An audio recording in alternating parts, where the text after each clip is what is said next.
1906 had been a busy year on the domestic front for Theodore Roosevelt. But the president had plenty else on his plate that year: foreign crises, military crises, and a natural disaster. In September 1905, the fledgling Republic of Cuba had held an election. When the incumbent president, Tomás Estrada Palma, and his moderate party defeated the Liberal Party, the Liberals cried foul, and by August 1906 were in armed revolt against Estrada Palma. By September, the Liberal rebels controlled most of the country, and Estrada Palma was appealing to the U.S. government to intervene militarily in support of his government. An irritated Theodore Roosevelt remarked, "All that we wanted from them was that they would behave themselves and be prosperous and happy, so that we would not have to interfere." Welcome to the history of the 20th century.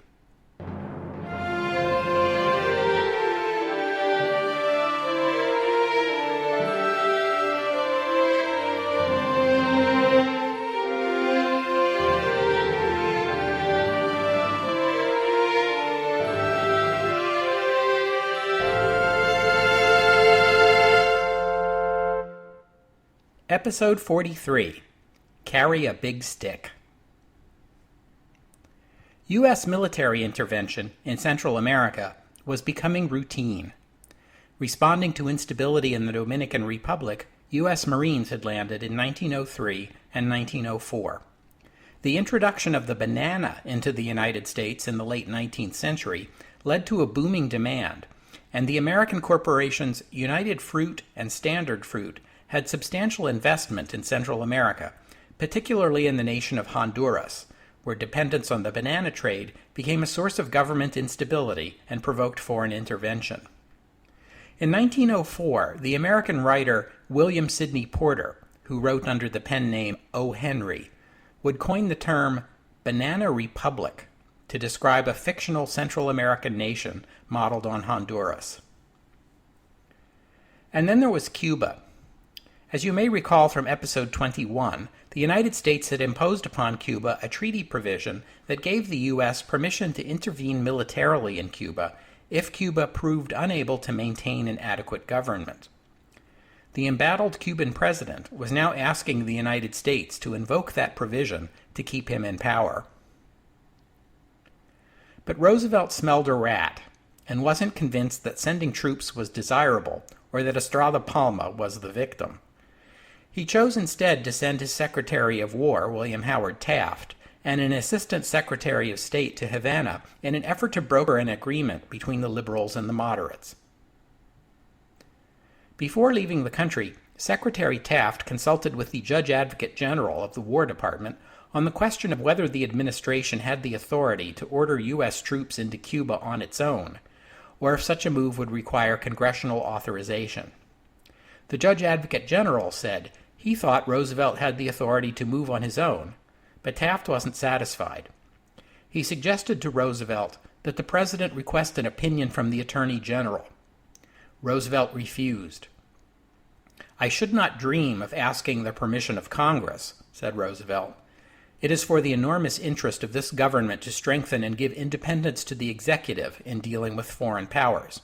The important thing is to establish precedents which my successors may follow." And follow them they most certainly did, but let's save that story for a future episode. Taft went to Cuba and met with representatives of both sides. He concluded that there were good reasons to believe the 1905 election was fraudulent and proposed a solution: that the rebels lay down their arms while a temporary government was established, followed by new and fairer elections. The liberals agreed to this at once, but Estrada Palma would not cooperate. After further negotiations, it was agreed that the U.S. would take temporary control of the government, including landing American troops to keep the peace. U.S. Marines soon landed, under the command of an old friend of this podcast, Colonel Littleton Waller. Taft himself would become Governor General of Cuba briefly, soon turning that seat over to Charles Edward Magoon, a War Department official who had already served as governor of the Panama Canal Zone. Magoon's administration of Cuba would continue until 1909, when the Cuban liberals would win a new election and take power.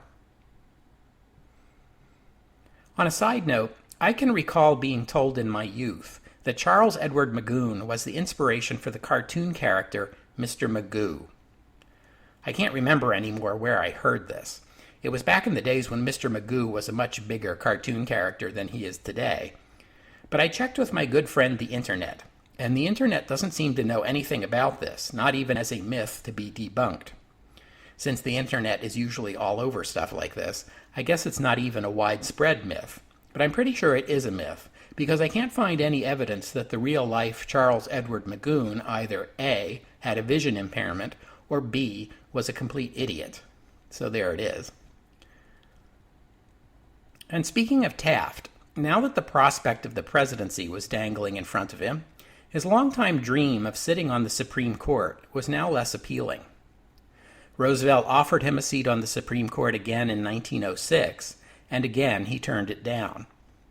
But there was also the position of Chief Justice of the United States, the head of the Supreme Court and the highest jurist in the land. That position might be worth passing up the presidency for. In 1906, the Chief Justice of the United States was the 73-year-old Melville Fuller, who had been Chief Justice since 1888. It seemed likely, to Taft and to many other observers at the time, that Fuller's tenure on the court would soon come to a close. There are reports of Taft inquiring after Fuller's health and speculating, sometimes tactlessly, about the odds of Fuller outlasting Roosevelt's presidency. As it turned out, Fuller would indeed remain Chief Justice long enough to see Roosevelt depart the White House and would swear in his successor, William Howard Taft. And before we leave Cuba, I need to correct an oversight. Back in episode 21, I covered Cuba's independence, but I neglected to play the Cuban national anthem. So let me fix that right now.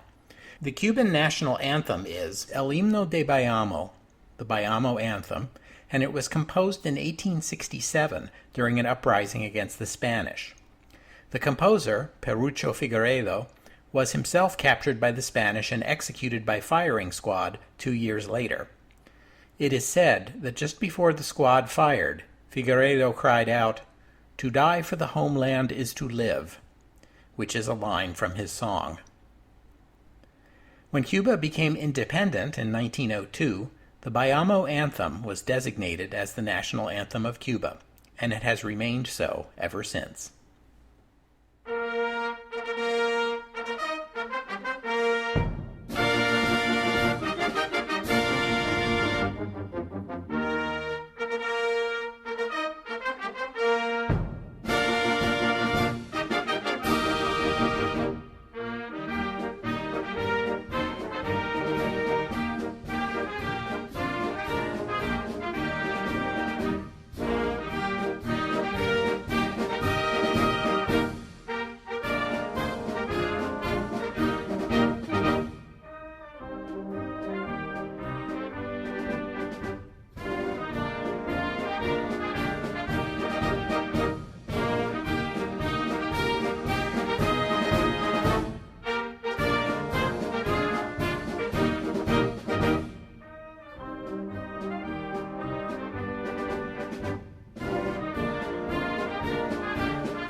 At 5:12 a.m. on the morning of April 18, 1906, a powerful earthquake struck the city of San Francisco with an estimated magnitude of 7.8, although that's just an estimate since earthquake monitoring is something still decades in the future.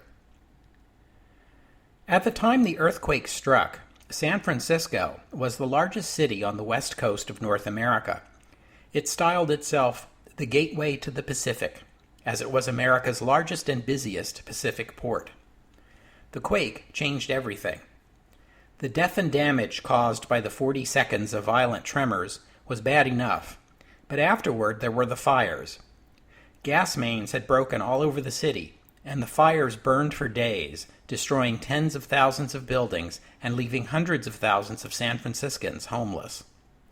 Efforts to fight the fires were hampered by earthquake damage, and it didn't help that the city's fire chief had died from injuries sustained during the quake. Most insurance policies at the time covered fire damage but not quake damage, and it appears some property owners may also have deliberately set fire to their quake-damaged buildings for insurance reasons. The number of deaths reported at the time was 375, although this figure is clearly too low.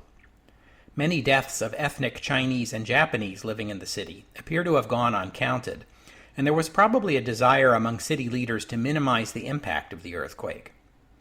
Modern sources estimate the death toll at over 3,000, making the San Francisco earthquake the second deadliest natural disaster in U.S. history, exceeded only by the Galveston hurricane of 1900. The San Francisco earthquake may have been the worst natural disaster in terms of property damage, with the losses estimated at $400 million, equivalent to something around $10 billion in today's money. Among those in San Francisco at the time of the earthquake was operatic tenor Enrico Caruso, who was in town for a series of performances with the Metropolitan Opera Company. The quake woke him in his hotel room that morning, and although he was not injured, he fled the city at once, taking with him his most prized possession, an autographed picture of Theodore Roosevelt, and vowing never to return to San Francisco ever again. And he never did. The city was eventually rebuilt, but the quake had long-term consequences.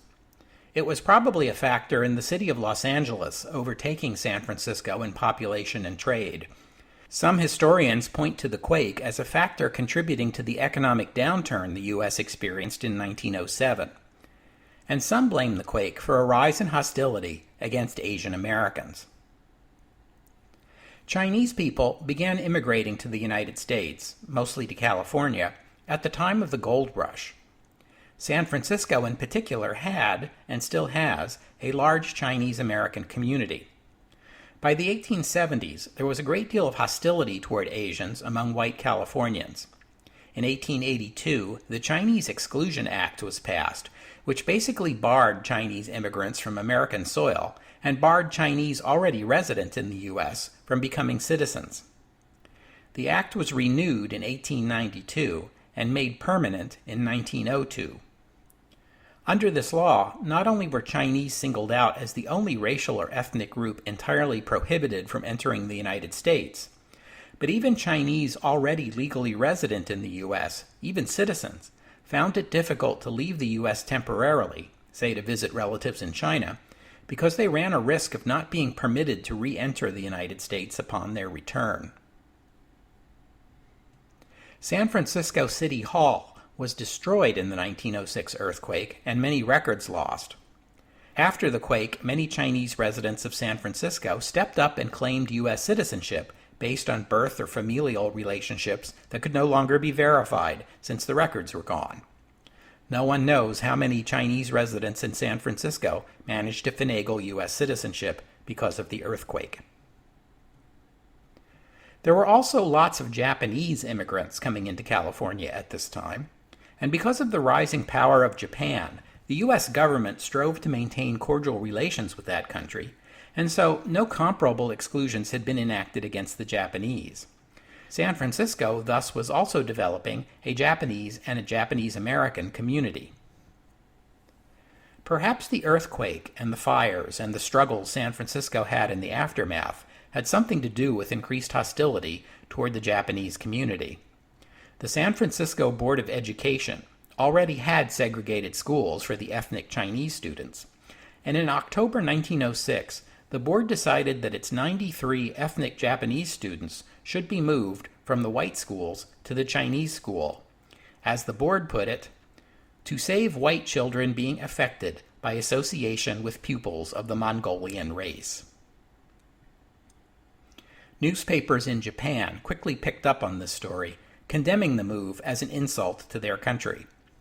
The Japanese, as we have already seen, are very keen on being accepted as one of the great powers, on an equal footing with the major powers of Europe and with the United States.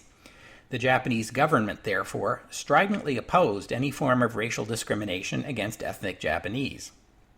The Roosevelt administration, which wanted friendly relations with Japan, recall that Theodore Roosevelt has only recently negotiated a peace treaty between Japan and Russia, was forced to intervene. Unfortunately, the federal government's legal position was complicated. Segregated public schools were legal and constitutional under the Supreme Court's 1896 decision, Plessy v. Ferguson. On the other hand, the United States and Japan had signed a Most Favored Nation Treaty in 1894.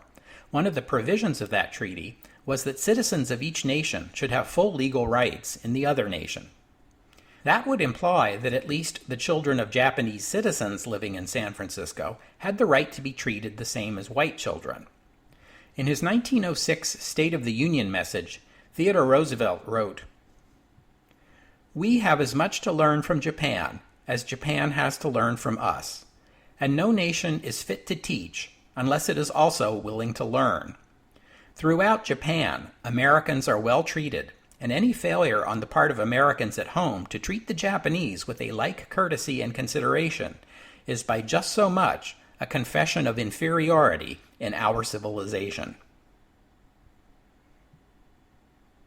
After delicate negotiations, a careful compromise was reached.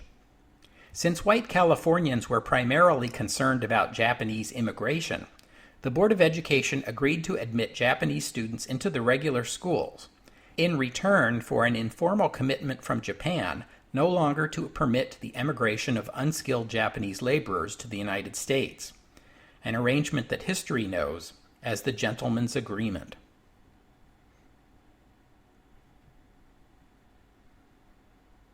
Local racial tensions in Brownsville, Texas, also boiled over that year into another incident that would demand Theodore Roosevelt's personal attention. The 25th Infantry Regiment of the United States Army was an African-American unit that had fought in Cuba during the Spanish-American War and later was transferred to the Philippines, where they had fought against the guerrillas there until 1902. More recently, the unit had been stationed in Nebraska. But in 1906, it was transferred to Fort Brown, outside Brownsville, Texas. That is to say, from a place where there were no official restrictions on African Americans to a place where there were many legal limits on the rights and privileges of African Americans. The decision to move the unit to Brownsville was unpopular with white Americans there even before the first soldiers arrived. The unit's officers instructed the soldiers to observe the laws, but as we have seen, there were both official and unofficial limits on African Americans in the South. Racial friction began as soon as the 1st Battalion arrived at Fort Brown. African American soldiers reported being struck, being forced off the sidewalk, being denied entrance to local businesses. There was allegedly a fight between a soldier and a local man that ended with the local man shot dead, and a white mob chased a number of African American soldiers out of the town. When a rumor of a local white woman being attacked by a black soldier began to circulate, always a touchy subject as we have seen, the white officers at Fort Brown ordered a curfew. On August 13, 1906, an incident at a bar in the town left a white bartender shot dead and the town's chief of police seriously wounded. Residents blamed this attack on African American soldiers from the fort, in spite of the officers at Fort Brown reporting that all the soldiers were at the fort and accounted for at the time of the shootings. After that incident, the unit was moved to Fort Reno in the Indian Territory, and the Army investigated. Normally, the administration's point man on a matter like this would have been the Secretary of War, but William Howard Taft was away dealing with the situation in Cuba. The Army conducted an investigation that largely accepted the word of the citizens of Brownsville. On October 18th, the Army Inspector General appeared before the battalion at the parade ground at Fort Reno and read them an ultimatum from President Roosevelt. Either the guilty soldiers come forward and admit their guilt, or the Army would give dishonorable discharges to every soldier in the battalion. No one came forward. The soldiers claimed that no member of the unit had been involved. And so, Roosevelt ordered the discharge of all 167 soldiers of the battalion in question, even as he acknowledged that many of them were in fact innocent and had no information about the incident in Brownsville. Still, the discharges would deprive all 167 soldiers of pension and retirement benefits. It would also amount to a lifetime ban on employment with the U.S. federal government, a serious impediment in an era when the federal government was one of the few places African Americans could go to find a reasonably good job. News of the president's decision was held back until after the 1906 midterm elections, in which, by the way, the Republicans did pretty well. They lost a few seats in the House of Representatives, but gained a few in the Senate and maintained control of both houses. After the midterm elections, the President and Mrs. Roosevelt embarked on a visit to the Panama Canal Zone aboard the recently commissioned American battleship USS Louisiana to inspect the mammoth construction project. This would be the first time in U.S. history that a sitting American president would leave U.S. territory while in office. And believe it or not, this caused a small uproar. Some Americans questioned whether it was legal or constitutional or wise for a sitting president to leave the country. But there were no legal obstacles, and the White House press office assured the public that thanks to modern communications, the president could keep abreast of the nation's business, even from Panama. The engineering of the Panama Canal was much more complicated than the Suez Canal had been. The Suez Canal is a sea-level canal, essentially a long ditch across the isthmus. Panama, in contrast, had a mountainous interior, and it had been decided that a sea-level canal just wasn't feasible. So the design here was to build a large man-made lake in the middle of the isthmus, with canals connecting it to the Atlantic on one side and the Pacific on the other, with a system of locks to raise ships entering from one side gradually to the level of the lake, and then gradually lowering them to sea level again on the other side. Roosevelt displayed his usual enthusiasm, insisting on riding in one of those newfangled steam shovels, watching the drilling machines and the dynamite blasting, and peppering the workers with questions. He had meetings with the workers, listened to their complaints, even had dinner in the workers' mess hall to gauge what kind of food they were being served. It was pure Roosevelt. But while Roosevelt was on his tour, the news of his mass discharge of the soldiers in the Brownsville Affair had come out, and with Roosevelt out of the country, the man on the hot seat was his Secretary of War, William Howard Taft. Taft, remember, had been in Cuba when Roosevelt had dealt with the case. He had had doubts about the wisdom of the president's decision and felt that if he had been in Washington at the time, he might have been able to convince Roosevelt to go easier on the soldiers. Now he was taking the heat for it. Letters and telegrams poured into the White House protesting the decision. Ohio Senator Joseph Foraker, who keeps popping up in these podcasts, doesn't he? Introduced a Senate resolution calling for a congressional investigation. Roosevelt's former dinner guest, Booker T. Washington, called for reconsideration of the case. Most African Americans were staunch Republicans at this time because, the whole Abraham Lincoln Civil War freeing the slaves thing, and Roosevelt personally had won a lot of respect and affection among African Americans because of that dinner with Booker T. Washington, and he had a reasonably good record of hiring African Americans in his administration. But now, his support was melting away. In light of the public reaction, Taft stayed the president's order on the Brownsville Affair until Roosevelt returned to Washington. But the president was adamant that he had made the right decision, and publicly at least, would not back down in the slightest. W.E.B. Du Bois called for African American voters to rethink their loyalty to the Republican Party in 1908. Although Roosevelt would not concede anything publicly, in private he struck a deal with Foraker and his other congressional critics to soften the decision a little bit. He agreed to drop the ban on the soldiers' eligibility for civilian employment with the federal government and allowed individual soldiers to apply for reinstatement with the Army, provided they could show they were not personally involved in the violence in Brownsville. 14 out of the 167 soldiers took advantage of this offer and were reinstated.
The United States economy had recovered from the long depression at the end of the 19th century, and during the McKinley and Roosevelt presidencies, economic growth had been brisk, which was surely a major factor in the political success of Roosevelt and the Republican Party. But by 1907, this economic boom was getting long in the tooth. The United States did not have a central bank at this time, and no one controlled the money supply. New York City was then, as now, a center of investment, but the supply of money available to invest ebbed and flowed with the seasons, as you would expect in an economy in which agriculture was still a major sector. The New York Stock Exchange's Dow Jones Industrial Average peaked at 103 in January 1906. The San Francisco earthquake reduced productivity, as we have seen, and the massive insurance payouts drained funds from the financial centers of New York and London, forcing interest rate increases on both sides of the Atlantic. By the summer of 1906, when the Hepburn Act regulating railroad rates took effect, railroad stocks fell, moving E.H. Harriman, the president of the Union Pacific Railroad and staunch Republican, to remark that he would rather have seen William Jennings Bryan in the White House than Theodore Roosevelt. As 1906 gave way to 1907, stock prices continued to fall, and as the economy slowed, commodity prices followed. As far as Wall Street was concerned, the man responsible was Theodore Roosevelt. The New York Sun editorialized that Roosevelt's trust-busting had upset the public confidence, arrayed class against class, and fomented mistrust and hatred. In response, Roosevelt spoke out against what he called the malefactors of great wealth, who, the president said, were willing to create financial distress to discredit his administration, and would welcome hard times if they would help to install a friendlier administration in Washington. In October 1907, F. Augustus Heinz, one of the so-called Copper Kings, whose United Copper Company had made a great fortune mining copper in the region around Butte, Montana, at that time the most productive copper mines in the world, decided to try to corner the market on copper. Heinz had noted the decline in copper prices, which was driving down the price of his company's stock. Heinz and his relatives owned about 25% of the company, so the price decline was hitting them hard. Heinz believed that speculators were selling his stock short, and then driving down the price of copper, thus making money at his expense. He conceived a plan to turn the tables on these supposed speculators. Selling short means selling a stock you don't actually have, on the promise you will deliver the shares later. It amounts to making a bet that the price will go down. If it goes down, you can buy the stock for less than you already sold it for and make money from the difference. But if it goes up, you lose money. Heinz's plan was to secure lines of credit, then use them to buy up his own company's stock. The idea is that when the speculators who were selling short had to come up with the shares to meet their obligations, they would find the Heinz family to be the only source of shares and would be forced to pay top dollar for them, and Heinz would have his revenge. But he miscalculated badly. His share purchases drove up the stock price from $40 to $60 a share, but the short sellers had no trouble finding willing sellers to cover their sales. Once Heinz ran out of credit and had to stop buying shares, the price collapsed.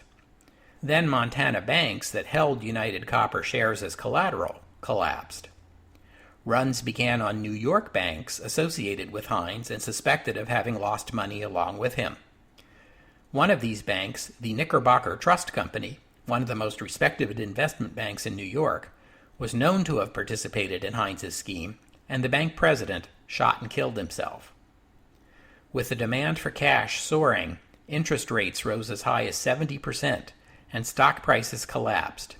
Panic broke out, and runs struck bank after bank. The panic was quashed by the most famous financier in America, the now 70-year-old J.P. Morgan. Morgan's brownstone home on Madison Avenue became the bank of last resort for an economy on the verge of collapse. Morgan raised a large pool of money from other bankers and wealthy individuals like John D. Rockefeller. The funds were used to keep the stock exchange operating. Morgan studied the banks, determined which ones he believed to be the most sound, and loaned them money from this emergency fund to keep them open as a sort of firewall against the spreading panic. The Secretary of the Treasury, George Cortelyou, collected $25 million of U.S. government money, virtually all the liquid assets of the United States government, and added those funds into the pool, giving J.P. Morgan at that moment more economic clout than any one man has ever had in U.S. history, before or since. The panic began to abate, but one final crisis loomed over the weekend of November 2nd. One of New York's largest brokerage firms, Moore & Schley, was in danger. During the panic, the firm had borrowed heavily, using shares of the Tennessee Coal, Iron, and Railroad Company as collateral. With stock prices falling, and news of the firm's troubles leaking, those loans were likely to be called on Monday morning, which would collapse the firm and likely spark another round of panic. Morgan convened an emergency meeting at his house on Saturday morning and devised a plan. The Tennessee Coal, Iron, and Railroad Company, which I'm going to call TC&I from now on for the sake of my own sanity, TC&I would be bought out by that corporate leviathan, United States Steel. The brokerage company's TC&I stock would miraculously be converted to much more solid and credible U.S. Steel stock, and the crisis would be averted. Oh, but there's just one little problem with this plan. Do you remember how much of a fuss the muckrakers had made about U.S. Steel, the company that already controls most of the steel production in the U.S.? Do you remember how the Roosevelt administration is all about trust busting? And in particular, do you remember that White House meeting between Theodore Roosevelt and J.P. Morgan that I described back in episode 17, when Morgan had asked Roosevelt about U.S. Steel, and Roosevelt had said that U.S. Steel was safe as long as it behaved itself? The deal would not work if the Roosevelt administration opposed it. So Elbert Gary, the president of the company, took the overnight train to Washington and met with the president on Sunday morning. Gary told Roosevelt that the price U.S. Steel was willing to pay for TC&I was somewhat in excess of the company's actual value, but was willing to proceed anyway to prevent an economic collapse. Roosevelt approved the deal. The acquisition of TC&I by U.S. Steel saved the brokerage firm and prevented another panic. But when the details of the deal came out, it smelled pretty bad. U.S. Steel had paid $45 million for TC&I, while the value of the company's coal and iron ore deposits alone was $1 billion, according to the financial analyst John Moody. Yeah, Moody as in Moody's Investment Service, who also called the deal the best bargain ever made in the purchase of a piece of property. It looked to a lot of people like Roosevelt had been conned into approving the expansion of U.S. Steel when the company was already way too big.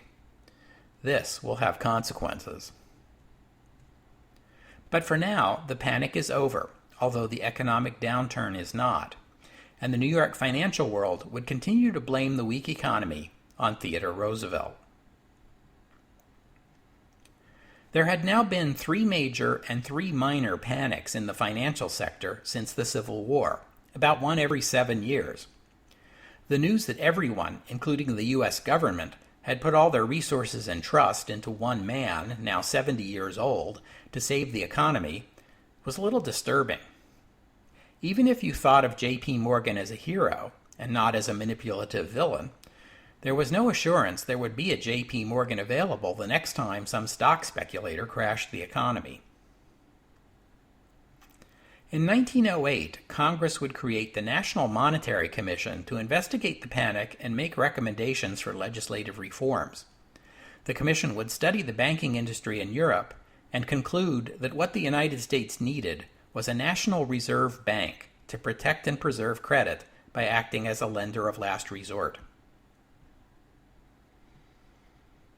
Theodore Roosevelt would find his way into yet one more controversy in 1907 when the United States Mint issued a redesigned $20 gold coin that omitted the country's unofficial motto, "In God We Trust."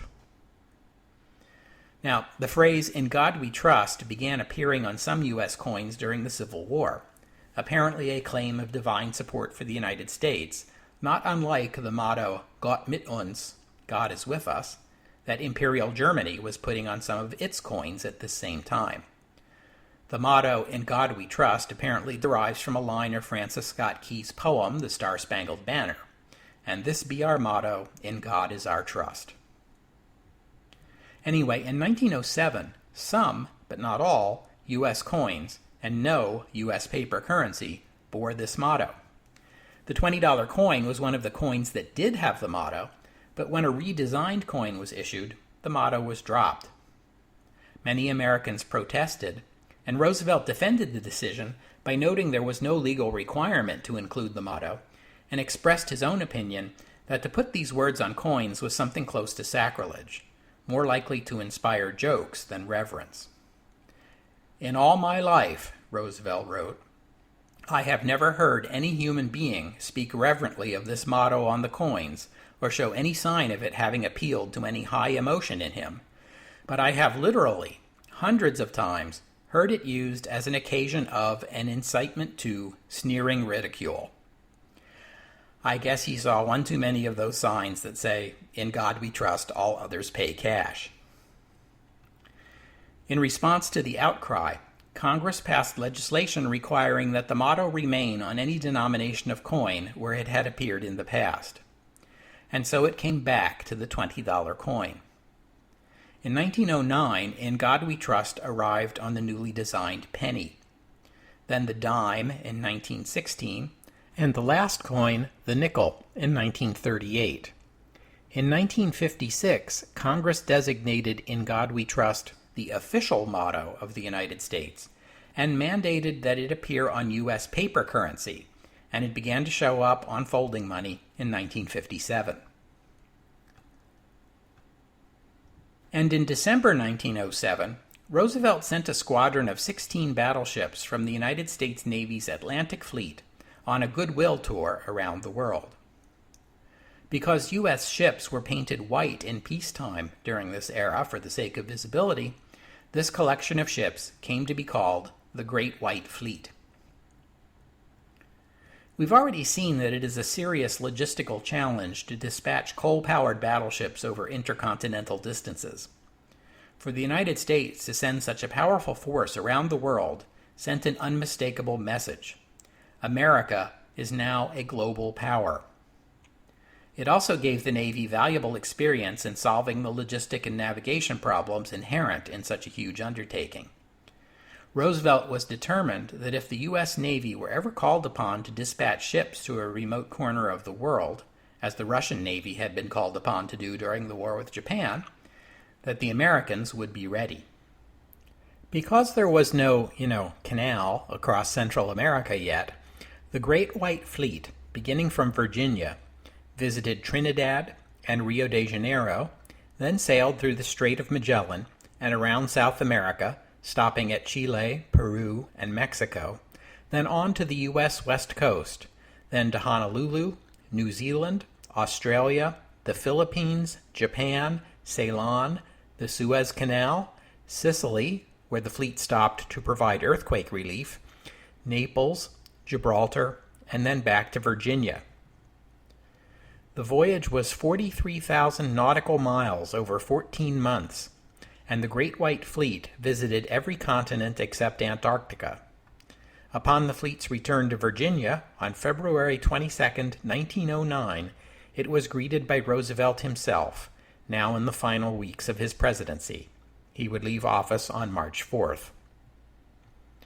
How fitting it was that Roosevelt, who had once been an assistant naval secretary, would end his career in Washington by receiving the Great White Fleet, which had made a powerful demonstration that America was now a world naval power.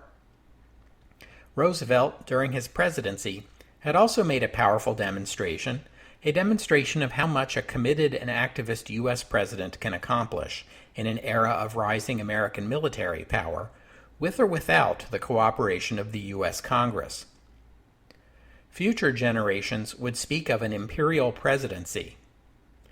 But note that the imperial presidency began during the imperial era with Theodore Roosevelt.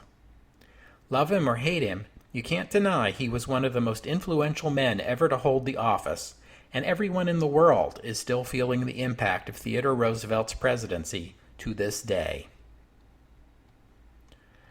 I feel like now would be a good time to stop and do some kind of longer assessment of Theodore Roosevelt, but his story doesn't end here. Though he will never hold elected office again, he will continue to be an influential figure in U.S. politics for years to come. So, not so much goodbye as au revoir, Theodore Roosevelt. We'll have to stop there for today, but I hope you'll join me next week on the history of the 20th century as we turn our attention back to Russia to examine what's going on there in the worlds of arts and culture in the early 20th century. No, really. That's next week on the history of the 20th century. Oh, and one more thing. The Brownsville Affair would be remembered as one of the biggest blots on Theodore Roosevelt's presidential record. It was the first and only time in the history of the United States Army of the collective punishment of an entire unit for alleged actions of individual soldiers. In 1971, an African-American congressman from California, Augustus Hawkins, introduced a resolution into the House of Representatives calling for the dishonorable discharges to be rescinded. In 1972, the Secretary of the Army retroactively granted the 167 soldiers honorable discharges. By then, however, only 2 survivors among them could be located, and one of those turned out to be one of the 14 soldiers who had later been reinstated. The other, the now 86-year-old Dorsey Willis, was paid $25,000 in compensation by the United States government in 1974. He died the following year.